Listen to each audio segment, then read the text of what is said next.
Alors là, comme je disais, depuis 2 ans, il y avait un collectif sur le bassin, sur la communauté de communes du bassin Haute-Rivin, au Garonnais, tout ce qui est territoire représenté à Maron, ben, qui était encore sous forme d'association. Ils démarraient.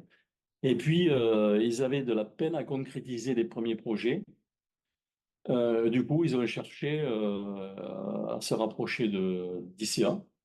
Et donc, on s'est mis d'accord et finalement, ils sont filiarisés maintenant à ICA, quoi. Et maintenant, c'est ICA qui les a absorbés, entre guillemets. Mais l'association, elle est restée. L'association Rayon Vert, elle s'appelle Rayon Vert, sur le bassin autorivé.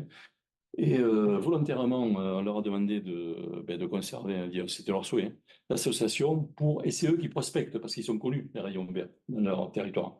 Mais tout ce qui est, comment dire, part sociale émanant des projets de ce territoire-là, ça rentre dans les finances. Il y a qu'un capital social, c'est celui d'ici. Voilà. Oui. Ok. Si tu veux rajouter quelque chose. Non, moi là-dessus, Voilà. ICEA interne, hein, je suis Alors, pas du tout actif. pourquoi faire des installations, des projets citoyens d'énergie renouvelable pour promouvoir évidemment la transition énergétique, pour produire de l'énergie renouvelable localement, hein, pour consommer local, hein, je l'ai déjà dit, hein, on fait travailler les gens locaux, investir local, engendrer des retombées économiques locales, donc le mot local revient à chaque phrase, sensibiliser bien sûr aux enjeux climatiques, impliquer les collectivités et les citoyens.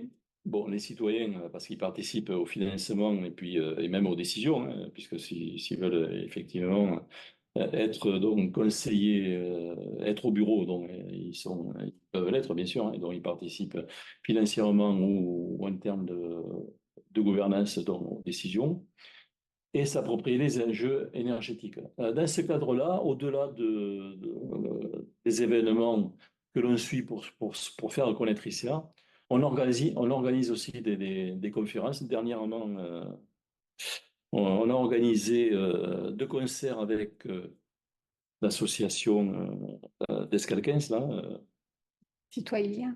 citoyens liés, Citoyen. citoyens. On a organisé une conférence à Castanet avec la participation de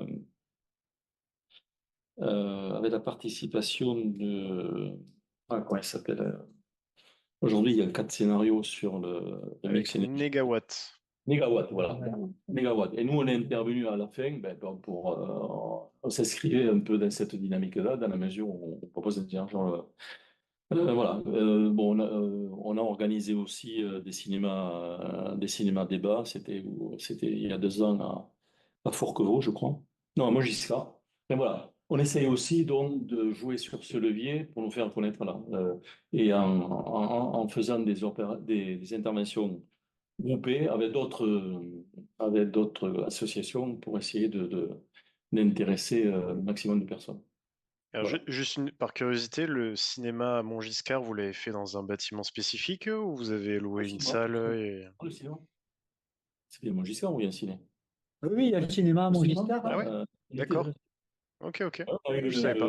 cinéma il y avait. associatif à Montgiscard. Hein. Ah oui, c'est un cinéma associatif, hein. D'accord, ok. Ah oui, pardon, j'aurais dû le préciser, oui. Oui, il y a celui qui tient le cinéma, il est Non, non, mais comme à Castanet, quoi. Ok, et je savais pas, tiens. Voilà. Voilà. Donc, si on passe à la slide suivante, et là, on termine avec qui? Voilà, la question, avec qui? Mais ça, bon, je l'ai déjà développé, donc avec les citoyens, hein, pour la plus grande partie, avec les collectivités, des associations. Enercop, on a mis Enercop puisque c'est Enercop, on travaille, enfin, on est sociétaire d'Enercop, on est un peu obligé, mais on risque de travailler avec eux sur des gros projets. Sur les gros projets, je pense qu'on va travailler avec eux. Et Énergie Partagée, puisque c'est notre association qui nous fédère. Alors, et comment? Maintenant, on aborde la question du comment. Donc, par une gestion, il y a des redites, hein. Investissement citoyen, on l'a déjà évoqué, développé, en développant des moyens de production d'énergie renouvelable, bien sûr. Alors, il faut savoir que ICA, nous, on se limite jusqu'à aujourd'hui à du solaire photovoltaïque, hein. Voilà. Parce qu'il y a des collectifs qui font de l'éolien, de l'hydraulique, enfin, qui font un peu de tout, de la méthanisation, etc. Donc, on réinvestit les bénéfices dans d'autres projets, puisque la forme juridique de SIC nous y oblige, hein, bien sûr. Et on fait des actions de sensibilisation, ben, c'est ce que je évoquais précédemment. Alors maintenant, voilà. Toujours dans le comment, jusqu'à aujourd'hui, enfin jusqu'à l'année passée, le modèle économique dominant, c'est la vente totale de l'énergie par le collectif citoyen. C'est-à-dire que nous, comme j'expliquais, on loue un toit, public ou privé, mais surtout public, hein, vous l'avez compris, puisqu'il y en a qu'un privé à ce jour. On donne donc un loyer annuel pour la location de ce toit, et nous, on fait tout le reste. C'est-à-dire qu'on intervient en tant que... on fait l'investissement, enfin, on fait l'investissement et l'exploitation. On fait tout. Et on vend l'énergie que l'on produit, l'énergie verte, hein, qui est produite.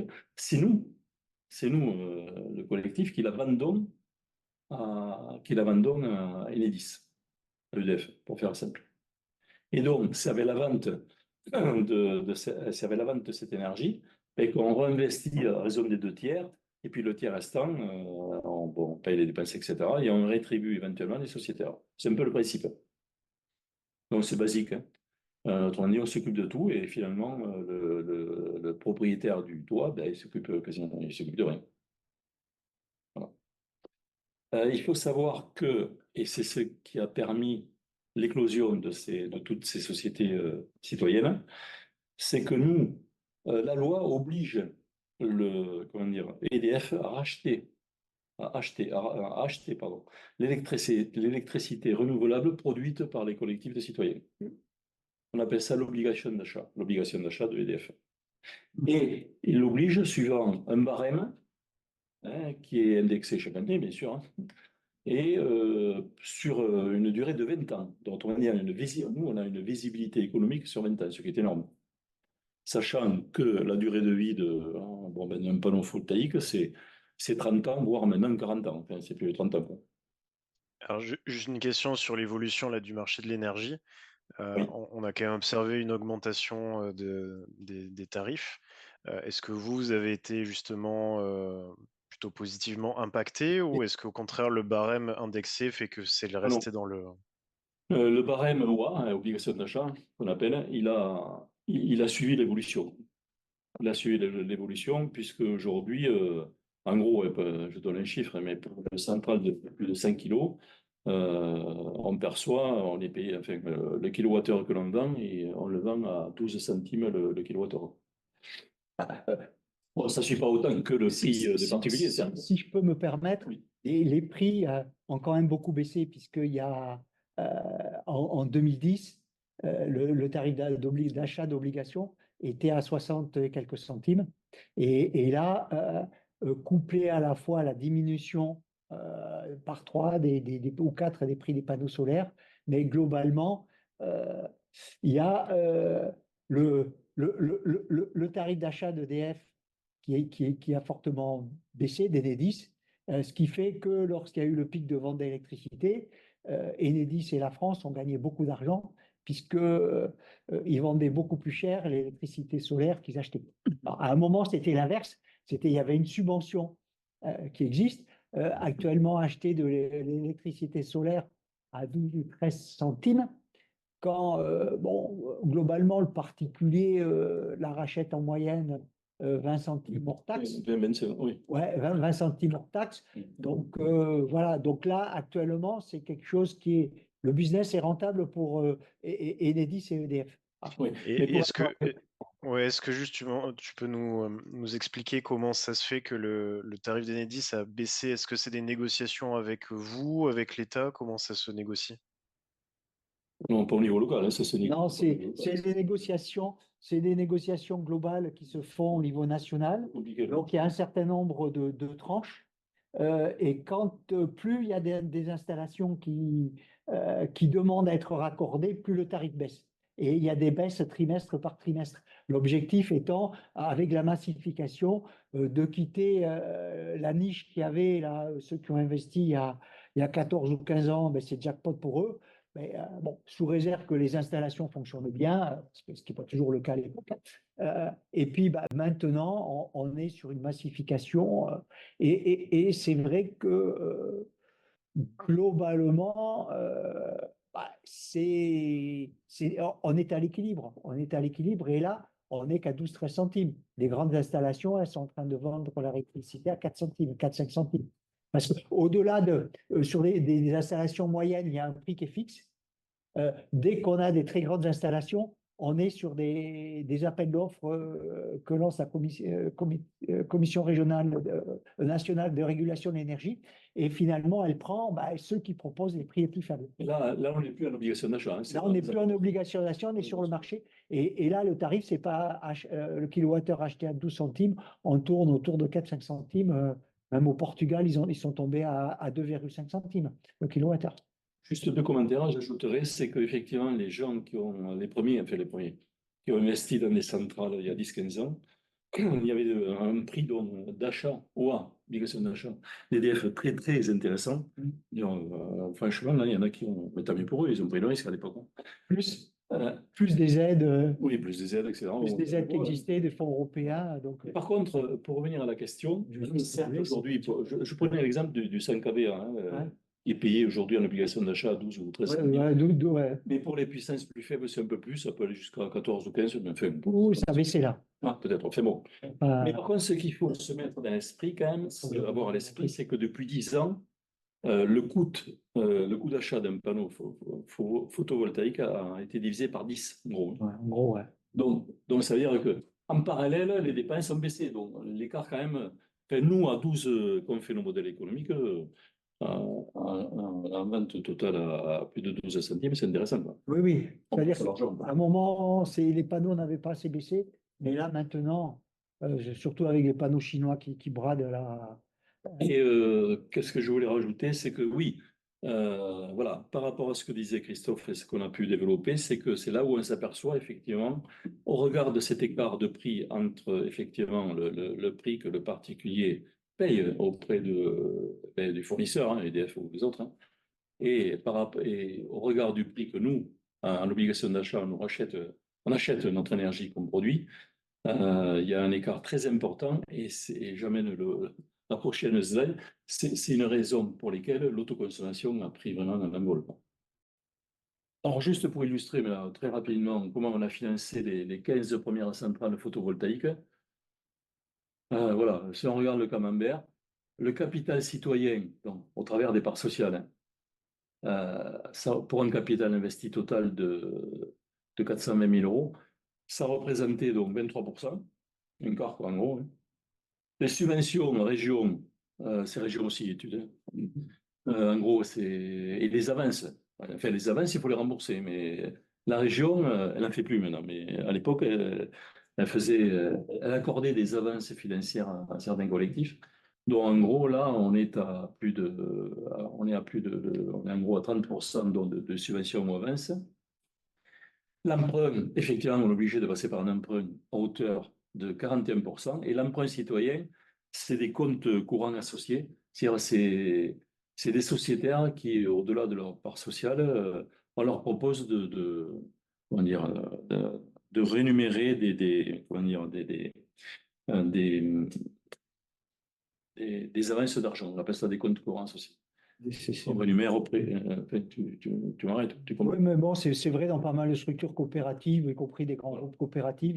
Ça permet de comprendre un peu la structuration du financement. Donc, on voit bien que sans le capital citoyen, effectivement, on ne pourrait pas le faire. Les subventions aujourd'hui, elles ont réduit fortement. Ça, c'était au début. Hein.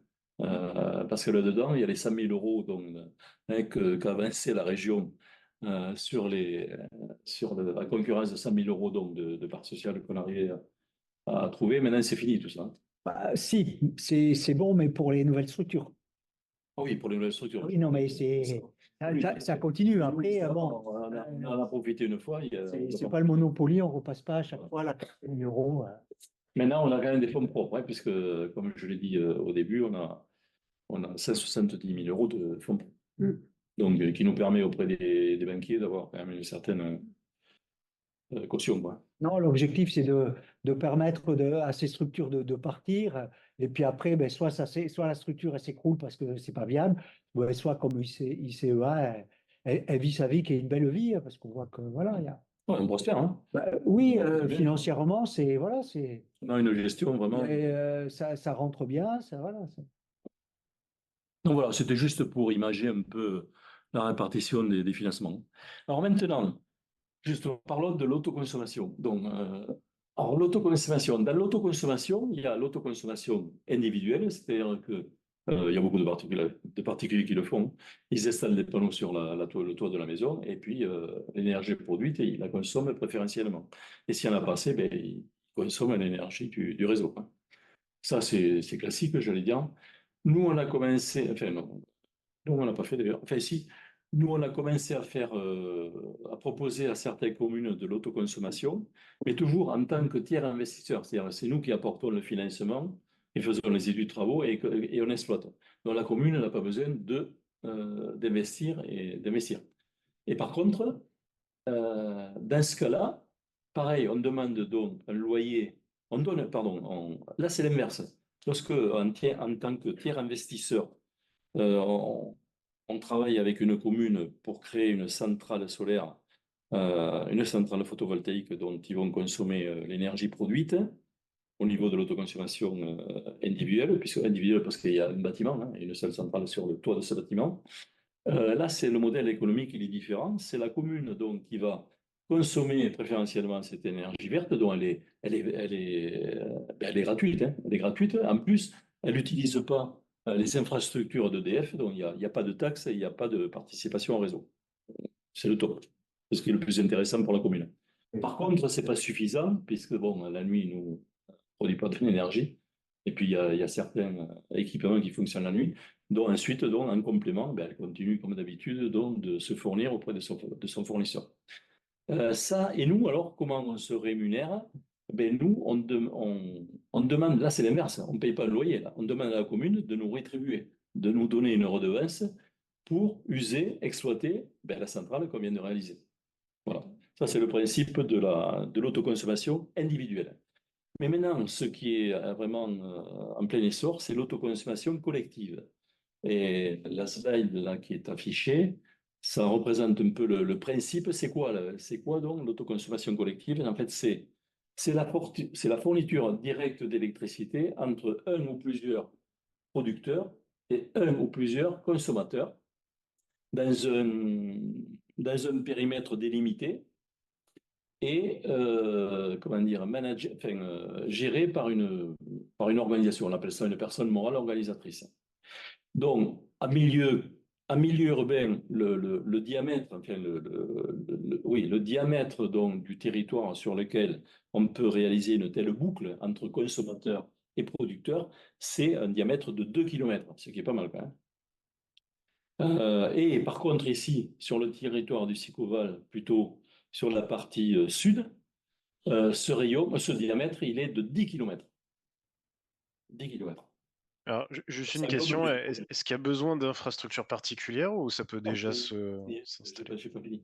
Alors, l'important, donc ça, c'est le principe. Et on utilise les infrastructures existantes, c'est-à-dire qu'on injecte dans le réseau qui existe aujourd'hui, d'EDF, enfin d'Enedis, pardon, de distributeurs de réseau. Non, non, il n'y a aucune création d'infrastructure particulière. Ça existe déjà.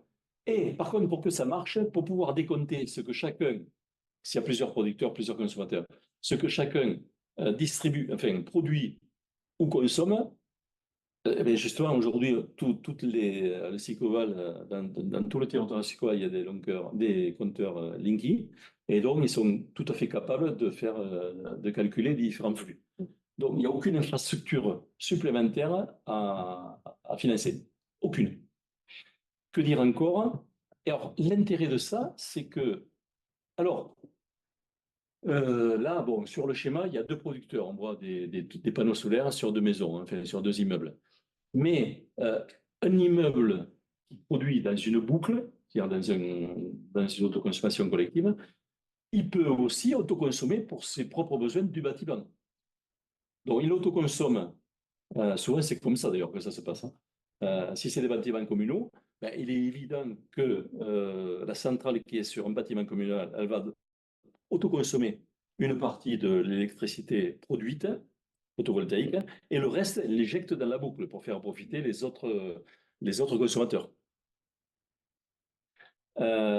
Et alors, ce qui est intéressant aussi, je dirais, éthiquement, voire politiquement parlant, hein, ça commence, c'est que la personne morale organisatrice, c'est elle qui définit le prix de vente des différents de l'électricité des différents fournisseurs, producteurs. Chaque producteur va émettre des factures aux différents consommateurs qui vont effectivement utiliser l'énergie produite par ce producteur-là. Et donc, il y a un prix, autrement dit, il y a un prix producteur. Et les prix producteurs, c'est plusieurs producteurs, ils peuvent varier en fonction des consommateurs. Si on veut faire de liquide, du social, s'il y a des bâtiments sociaux, des consommateurs, des logements sociaux qui consomment, on pourrait très bien imaginer des tarifs plus modiques pour ces jeunes-là, ces consommateurs-là. On peut faire ce qu'on veut, mais sous l'égide de la personne morale organisatrice. Donc ça, et là, ça commence au niveau français. Il y a des gens, c'est pour ça qu'au niveau dont j'ai personne morale organisatrice, maintenant il y a beaucoup de bailleurs sociaux qui utilisent ça. C'est eux qui assurent la mission de personne morale organisatrice pour faire profiter leurs locataires, notamment fragiles, hein, au niveau fragile énergétique, enfin, au niveau financier, pour de tarifs préférentiels. Donc, ça peut aller très loin. Alors, juste pour expliciter les pavés bleus, chaque consommateur, là, il y en a trois en l'occurrence hein, sur le schéma. Donc, prioritairement parlant, ils vont consommer l'énergie produite par les différents producteurs de la boucle, hein, dans ce périmètre-là. Et s'il n'y en a pas assez, ben, ils continuent à consommer de l'énergie auprès de leurs fournisseurs d'électricité. Alors, autrement dit, chaque consommateur va recevoir deux factures. Une facture de ou des producteurs hein, de la boucle et pour le complément, une facture de son fournisseur. Autrement dit, c'est là où on voit quand même, au niveau de c'est la personne morale organisatrice qui gère les factures. Il y a quand même un boulot administratif assez conséquent. Or, les intérêts qui sont résumés en bas de slide, c'est le circuit court de l'énergie renouvelable et locale. C'est évident qu'on ne peut pas l'électron, lui, il va au plus près, même physiquement parlant, hein, au plus près de la demande. Hein. C'est un phénomène physique. Hein. La maîtrise d'une partie des factures dans le temps, oui, bien sûr, parce que quand un producteur et un consommateur passent un contrat, ils s'engagent souvent sur plusieurs années. Après, là, ils négocient après, c'est un contrat privé hein, entre le producteur et le consommateur. Mais on peut effectivement se projeter dans le temps, donc ça donne de la visibilité.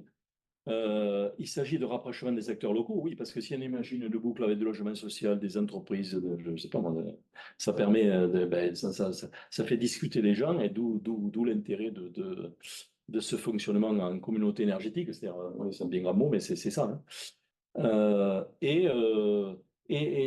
Par rapport à l'autoconsommation individuelle, l'autoconsommation collective, ça permet de valoriser au maximum l'énergie produite parce qu'avec le foisonnement, les consommateurs n'ont pas les mêmes besoins, ni en amplitude, ni en temps.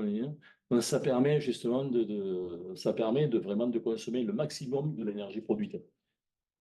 Plus que s'il y a qu'un seul consommateur avec un seul profil. Donc ça a vraiment des vertus énormes. Hein. Et là, c'est en plein boom, je dirais. Alors, nous, ICA, qu'est-ce qu'on fait c'est les slides suivantes. Voilà, les propositions d'ICA auprès des collectivités. Bon, c'est un résumé. On pratique toujours la vente totale hein, en tant que tiers investisseur, hein, c'est ce que j'expliquais. Là, nous, on s'occupe de tout et on vend l'électricité, c'est nous. Hein.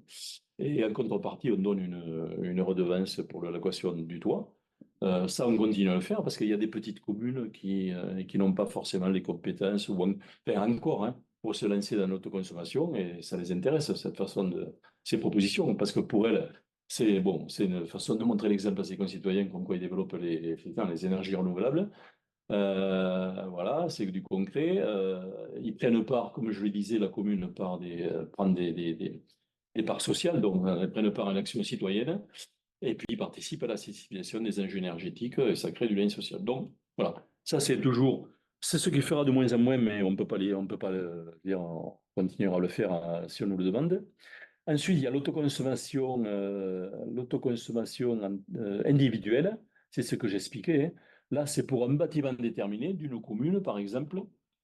Donc là, on investit, on fait tout, on exploite, mais c'est l'autoconsommateur, si c'est une commune, c'est elle donc qui vend l'électricité donc à EDF Obligation d'achat.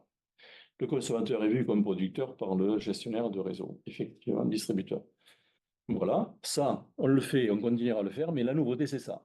Alors nous, avant de nous lancer encore perdu là-dedans, comme vous l'avez compris, c'est un peu compliqué en termes de gestion, hein, surtout, vous l'avez compris, lorsqu'on est en boucle, il faut faire 2 factures pour chacun des consommateurs, donc ça demande quand même un suivi régulier et puis sérieux, quoi.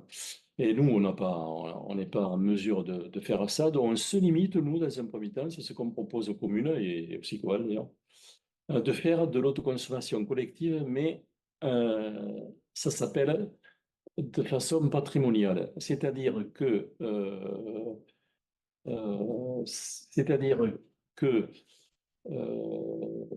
ah non, c'est pas ça, pardon. Non, non, excusez-moi. Je suis toujours excusez-moi. Là, c'est le schéma de l'autoconsommation collective, mais la nouveauté, c'est que on pourrait imaginer que nous, la société locale productrice, le pavé vert, dans ce genre de boucle d'autoconsommation collective, ce qu'on a proposé aussi, Coral, on pourrait très bien imaginer que l'on produise, qu'on soit producteur, au même titre que d'autres, on ne serait pas les seuls, et on pourrait produire, par exemple, faire une centrale au sol, une petite centrale au sol, voilà, et participer en tant que producteur à la boucle collective d'autoconsommation. Je pense, enfin, nous, en faisant ça, on pensait au Rivel ou à Innova ou à d'autres opérations projets urbains. Ça pourrait être intéressant, notamment pour l'aménageur, hein, puisqu'il y aurait dans la boucle une société citoyenne, hein, c'est toujours intéressant à faire valoir. Ou alors, on pourrait effectivement participer à ce genre de boucle d'autoconsommation collective en tant que tiers investisseur, c'est le pavé du bas, et on loue l'installation au producteur. C'est-à-dire, voilà. Voilà. Donc, on peut très bien s'insérer dans ces boucles d'autoconsommation collective. Je ne sais pas si c'est clair, hein, c'est un peu technique quand même. Ouais, puis c'est tout nouveau en plus, hein. Ouais, mais oui, c'est nouveau. Mais... Il y a eu un blocage pendant très Ah ouais, longtemps ouais, des c'est acteurs nouveau. énergétiques. Ouais. Donc, ça fait 2 ans à peu près que l'autoconsommation collective est autorisée. Voilà.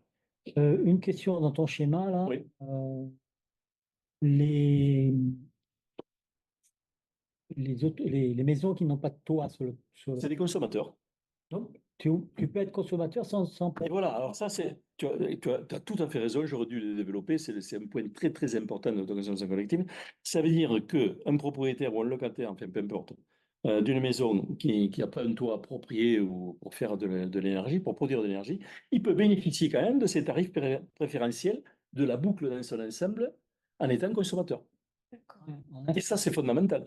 Alors qu'en autoconsommation individuelle, il faut avoir le toit.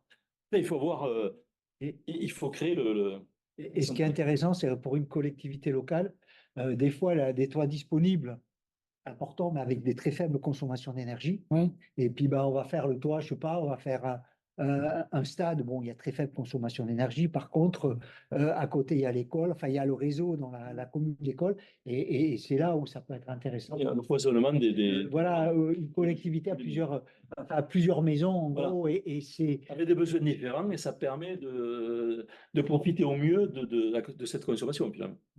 Mais bon, c'est encore tout nouveau. C'est nouveau. Mais en fait, c'est ce qu'on a proposé d'ailleurs Donc, c'est pour ça, hein. une autre question. Oui. Un propriétaire d'une maison qui est actuellement en autoconsommation, Individuel. individuel. Oui, Est-ce qu'il peut, il peut se mettre dans la boucle. il peut se mettre dans la boucle? Et à ce moment-là, donc la production qu'il Le surplus qu'il ne consomme pas lui-même, Ouais. il le met dans la boucle et ça peut profiter aux autres. Faut pas qu'il ait, enfin, il faut qu'il soit en autoconsommation, mais qu'il n'ait pas de contrat de vente du surplus. Ah oui, non. Ah oui, oui. Parce qu'une fois qu'il y a le contrat, mais c'est fait. Non, c'est l'autoconsommation. Moi, je sais que Lui, il mange, Et c'est qu'il j'ai attendu pendant longtemps. Bon, comme je voyais qu'il n'y avait rien qui allait se passer, bon, j'ai dit, ça y est, je vais faire mon contrat pour que le surplus ne soit pas donné gratuitement à Enedis, qu'au moins j'ai 3 bricoles. Voilà. Mais je ne l'ai pas dit, j'en profite pour le spécifier. Même en envisageant une boucle avec beaucoup de consommateurs, beaucoup de producteurs, il se peut quand bien même qu'il y ait un surplus. Et donc là, in fine, après que chaque consommateur ait, comment dire, ait utilisé et consommé l'énergie dont il a besoin, s'il y a un surplus, eh bien, on le revend en obligation d'achat à EDF. Ça vient équilibrer les comptes. Bon, l'objectif, c'est pas tellement un surplus, hein. Le but, c'est de consommer, mais bon, c'est prévu. Alors, nous, comme on est quand même, c'est nouveau et en plus, ça demande quand même des ressources, hein. Surtout au niveau administratif, finance, et, enfin, suivi des factures, etc.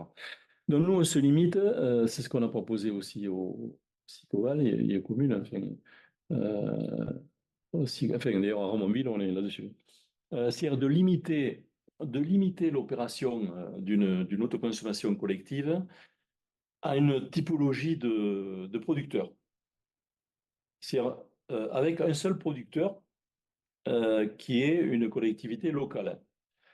Euh, donc, il peut y avoir, dans ce schéma que l'on propose, c'est qu'on a proposé à Ramonville. Autrement dit, imaginons qu'une collectivité, une commune, peut avoir très bien plusieurs bâtiments qui sont adaptés pour mettre des panneaux sur le toit, hein. Donc, autrement dit, plusieurs bâtiments qui produisent de l'électricité photovoltaïque. Et ensuite, de notre côté, d'autres bâtiments, équipements de la même collectivité, hein, qui consomment et qui ne sont pas du tout adaptés à recevoir des panneaux photovoltaïques. C'est un peu le schéma. Enfin, là, on a mis qu'un seul bâtiment avec des panneaux photovoltaïques, dont, mettons que ce soit une école, j'ai dit n'importe quoi, hein, un bâtiment communal.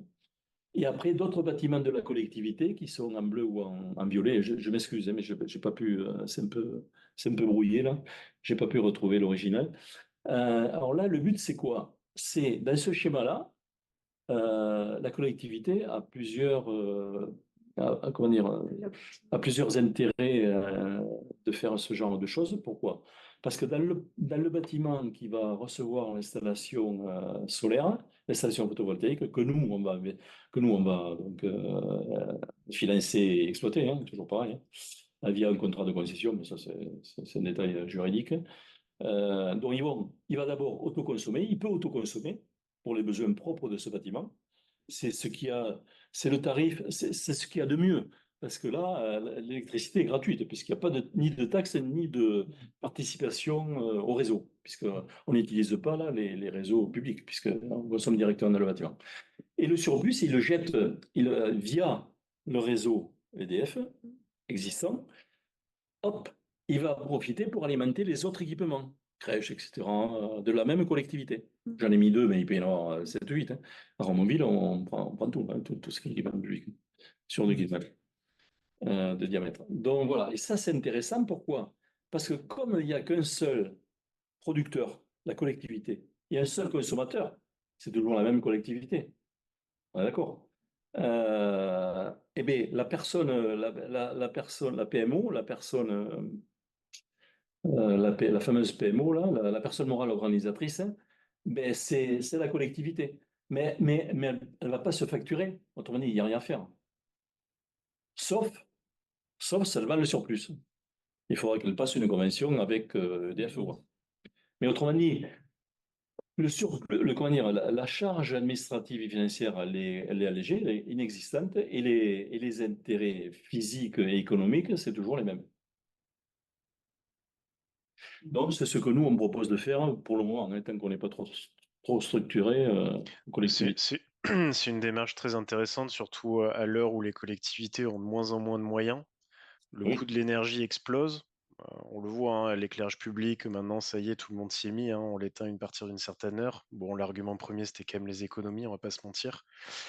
Et surtout avec une augmentation de la précarité énergétique auprès des habitants. Voilà. Donc, à fait. c'est une démarche tout à fait intéressante. Et je voulais voir, du coup, te poser une question par rapport au. Justement, donc là, c'est la collectivité qui va louer l'équipement Alors, oui, tout à fait. auprès de ICA. C'est ça. Et donc là, vous définissez un contrat de location quoi, sur une durée particulière ou c'est quoi le format du contrat? Là, il y a une petite contrainte juridique qui a mis 2 ans avant de se solutionner. C'est qu'on est obligé de passer par un contrat de concession. Enfin, le législateur pense que on est dans le type d'une concession. Pourquoi? Parce que euh, c'est nous, ICA, qui crée la centrale et qui l'exploite, hein. Il faut que, comment dire, euh, non, en fait, j'explique mal. Pourquoi passer, si on ne passe pas par un contrat de concession, à la fin des 20 ans ou des 25 ans, hein, l'installation nous revient. Elle ne revient pas à la collectivité. Alors qu'en passant par une concession, à l'issue de la durée de la concession, entre 20 et 25 ans, peu importe, hein, ou même fait minimum 22, puisqu'il faut 2 ans d'études, comment dire, l'équipement revient à la collectivité.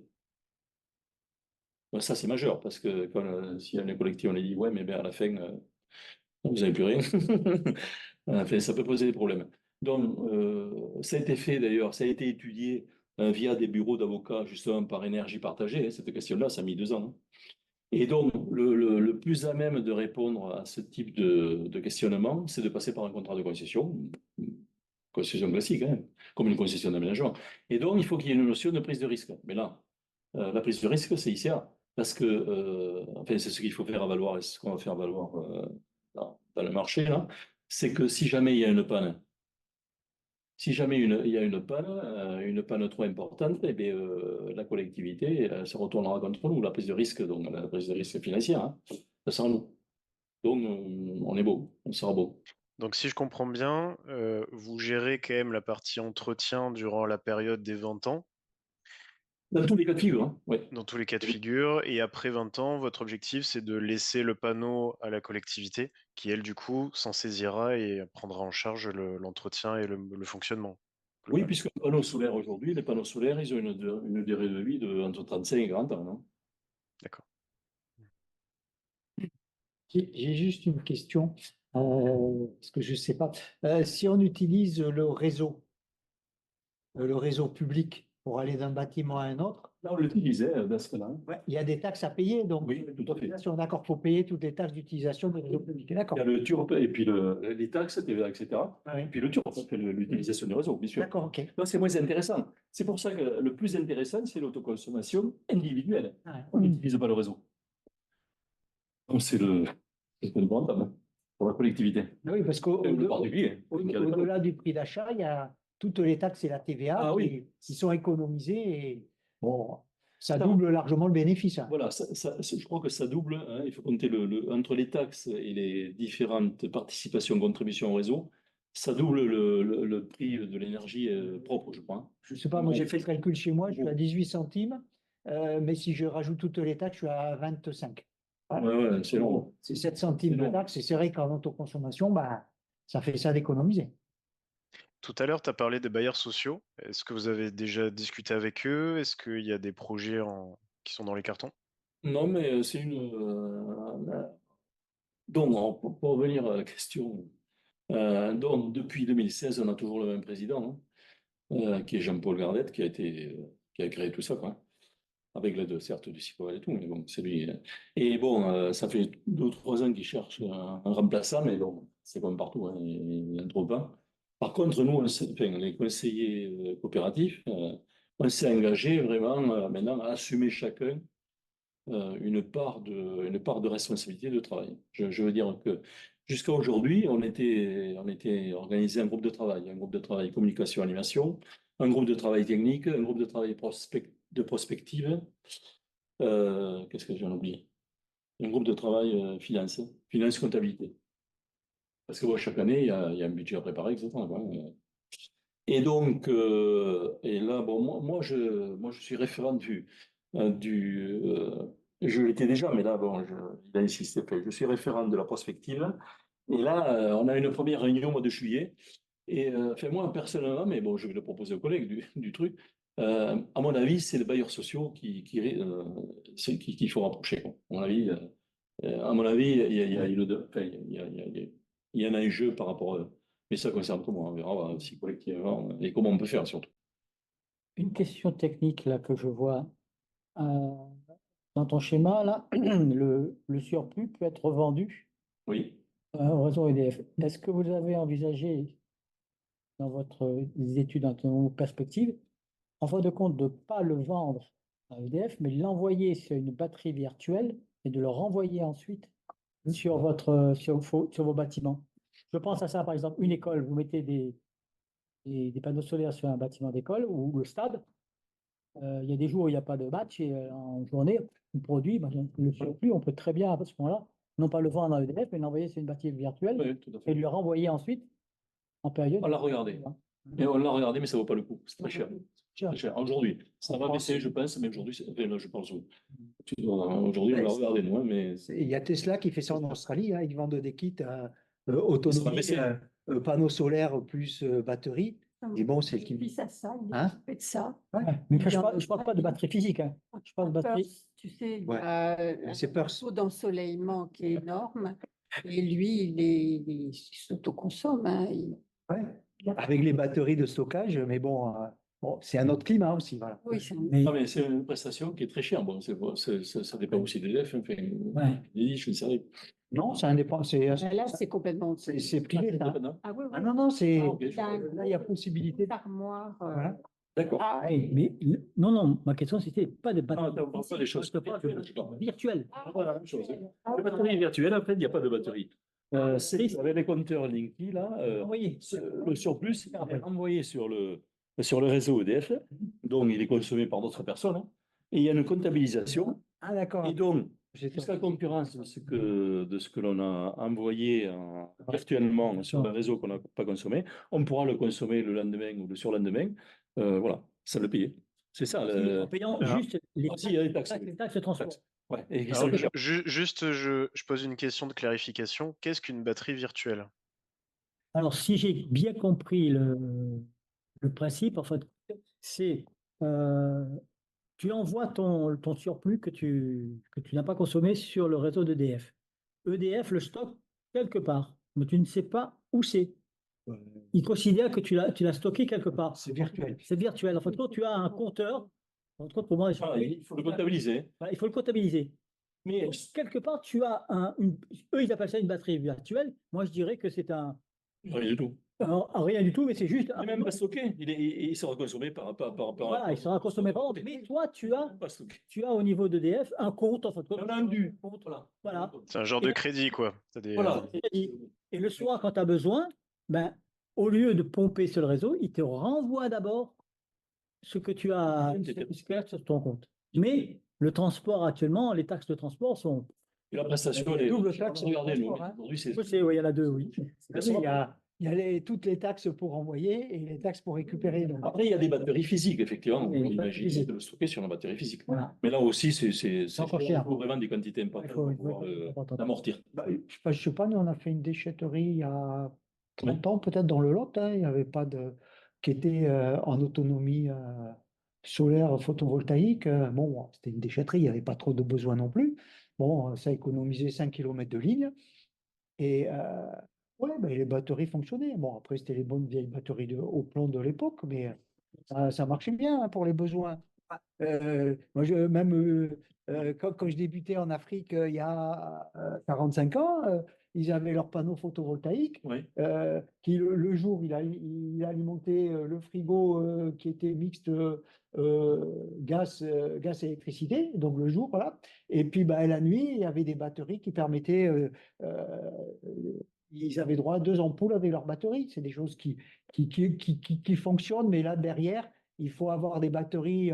Bon, c'était les vieilles batteries au plomb. Euh, il faut avoir des batteries beaucoup plus performantes qui permettent d'avoir un stockage plus important et qui batterie au plomb, c'est très lent. Il faut stocker lentement, déstocker lentement. Alors que maintenant, des fois, il peut y avoir des besoins plus importants. Il faut être capable de répondre à des besoins importants s'il y a la recherche de la voiture électrique ou pas. Oui, c'est on n'a pas de recul là-dessus. Donc, Et c'est la recherche encore. Enfin, c'est juste les premières démonstrations qui existent là-dessus sur ces batteries. mais quand on entend un peu, quand on se documente, effectivement, l'avenir en prospective, là, je pense pour toi, qui est un peu spécialiste, c'est à terme, hein, de mettre en liaison toutes les batteries dans une maison. La batterie du vélo, la batterie de la voiture, voilà. Et tout ça, mutualiser tout ça pour essayer d'optimiser au mieux, c'est ça, non? Ouais. L'énergie, quoi, produite. C'est vrai que Le concept est intéressant. le concept, ça serait presque stocker le jour l'énergie excédentaire dans la voiture électrique. Et puis après, le problème, c'est que la nuit, on pomperait dans la voiture électrique pour les besoins que l'on peut avoir d'éclairage ou autre. Ouais, il y en a qui travaillent là-dessus. Bon, nous, on n'a pas. Après, le gros problème global qu'il y a, c'est au niveau national, tout ce qui est autoconsommation, c'est très bien au niveau individuel. Au niveau collectif, il faut être capable de gérer parce que c'est quand il y aura du solaire, quand il y aura de l'éolien, voilà, il y aura beaucoup d'autoconsommation. Et puis, quand il n'y en aura pas, il y aura des demandes fortes d'électricité. Il faudra être capable de produire cette électricité avec quoi, comment. Donc là, Allez, juste, excuse-moi Christophe, il est 20h23. Juste pour terminer la dernière ouais. slide, très rapidement, on l'a déjà vu.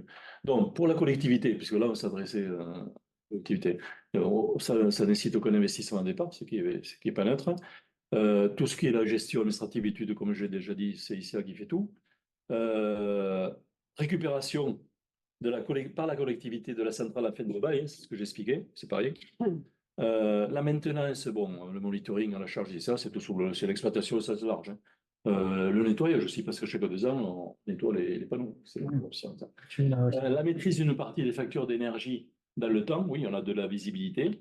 Et si en plus, si c'est une autoconsommation collective, le fait d'avoir plusieurs profils différents de consommateurs, ça permet de maximaliser le foisonnement et donc la consommation produite. Et là, pareil, on retrouve partout le rapprochement des acteurs locaux, donc qui facilite les liens sociaux et surtout l'interconnaissance et puis finalement le fonctionnement en vraie communauté, une communauté, un collectif. Voilà, et nous, sachez que depuis 2 mois, on n'est plus maintenant, on a nos bureaux au Périscope à Armonville. Voilà, on a pris un bureau, géré par le Cycloval, hein. On le paye. Hein. Mais vous avez quitté la pépinière du Cycloval. Prologue, Oui. Prologue, la beige, là. Ouais. Non, mais c'était qu'une boîte à lettres, hein, il n'y avait pas de bureau. Là, on a un vrai bureau. D'accord. On stocke parce que tout était stocké chez Jean-Paul, c'est son appartement privé, c'est un peu limite. Hein. Bon, puis là, il y a une ambition dans le parc du Canal d'être exemplaire sur l'ESS, l'économie sociale et solidaire. Donc c'est tout à fait cohérent d'être là-dessus. Juste une question, tout à l'heure, tu as montré une photo concernant le photovoltaïque au sol. C'est quoi vos réflexions par rapport à ce type de démarche? Est-ce que c'est par rapport à de l'agri photovoltaïque ou de l'abri solaire? Comment vous projetez? Nous, si on en a souvent discuté entre nous, hein. Si on fait un parc, on souhaite en faire un parc, surtout sur le territoire d'Auterive, parce que nous, c'est pas très adapté ici. Enfin, nous, on a cherché, c'est pas évident de trouver minimum 5 mm² non agricoles, hein, évidemment, pour pas commencer. Mais peut-être du côté d'Auterive, tout ça, je pense qu'on y arrivera tôt ou tard. Mais c'est de faire ça sur des terrains déjà neutralisés, soit des anciennes décharges, soit. Pas l'agrivoltaïsme. Pour le moment, quand on en discute, on est contre, hein, globalement, collectivement. Et au niveau des ombrières, vous en avez. Mais on y a travaillé, mais on n'a pas obtenu les ombrières. Le problème des ombrières, c'est que il faut financer la structure. Hein. Et ça revient cher. Et on l'a regardé là sur Auterive, enfin sur Rayon Vert, Auterive. Il faudrait pouvoir le financer sur une période de 30 ans. On hésite. Hein. Je ne sens pas encore. Et là, il y a une obligation pour toutes les grandes surfaces de mettre des ombrières, hein, sur tout le parking. Ouais. Là, il y a un marché énorme. Bon, mais on va y réfléchir dans le groupe prospective. Là, en juillet, on va réfléchir à tout ça. Intéressant. Oui, il y a un marché énorme. Ouais. Mais pareil, il y a des entreprises privées qui se spécialisent. Mais là, il y a, en ombrière, en agrivoltaïque. Bon, c'est vrai dans non, mais c'est pas. On va le regarder quand même. le maraîchage et C'est ça, la nouvelle perspective, hein, c'est d'essayer de voir de nouvelles offres hein, par rapport notamment à l'autoconsommation, soit individuelle, soit collective. D'accord. Ok, Voilà, voilà. merci. Et juste une. Donc, il n'y a que Bernard, finalement. Donc, il y a le site, si jamais, si toutefois, si vous avez des amis qui veulent participer, et notamment une idée de cadeau de Noël, c'est hyper intéressant. Des fois, on ne sait pas quoi. Non, mais faire comme café, c'est anniversaire, etc., pour ses gosses, ses neveux, etc. Offrir une part sociale, c'est vraiment un investissement d'avenir éthique, etc., et qui peut être. Voilà. Ouais, c'est un bon commercial. Non, mais C'est une très très bonne idée, hein. Merci beaucoup Patrick et puis également Christophe pour tes éclairages. On voit qu'il y a quand même pas mal d'enjeux et ce qui est chouette, c'est que c'est une histoire qui continue, qui se développe hein, sur le territoire. Donc avec grand plaisir de voir l'évolution et de voir les nouveaux projets. Pourquoi pas imaginer, même peut-être une visite, hein, si jamais, ou d'aller voir au moins Ça pourrait être intéressant pour le Codeb, ouais. quelques projets, ça Alors, peut parce être que nous, assez chouette. on fait les balades de Centrale chaque année. Hmm, Donc, d'accord.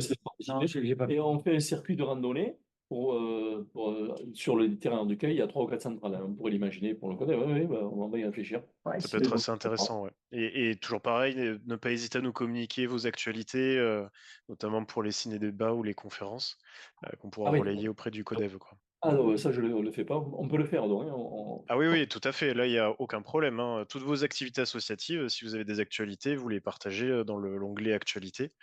Et là-dessus, ça peut toujours intéresser des membres du CODEV ou des membres proches, en tout cas. Hmm. Très bien. Et ce qui est intéressant, c'est qu'à à l'heure actuelle, on voit que toutes les petites structures privées qui étaient créées, elles sont en train d'être rachetées par des grands groupes, Ouais. voire des grands groupes financiers. On voit bien Neoen, des petites structures qui étaient bien, c'est des fonds américains qui les rachètent. Donc on passe sur de la finance et je pense qu'on va avoir besoin justement de structures locales Mhm. pour contrer tous ces grands groupes parce que bon, bah, les bénéfices, ils sont même plus en Europe. Mais là, Ouais. ce qui est assez chouette, c'est la notion de résilience localisée, hein, ne serait-ce que par rapport à un premier bouclier vis-à-vis du prix de l'énergie. Et puis après aussi la notion un peu publique de l'énergie. Il y a une réappropriation par les collectifs citoyens et aussi des collectivités sur cet enjeu. Donc c'est vrai que c'est assez chouette. Mais merci beaucoup. Donc la vidéo, elle sera publiée sur YouTube. Et puis ben, on se tient au courant pour les prochaines dates. OK. Ça roule. Merci. Très bien. Allez, Allez, bonne bonne soirée. soirée.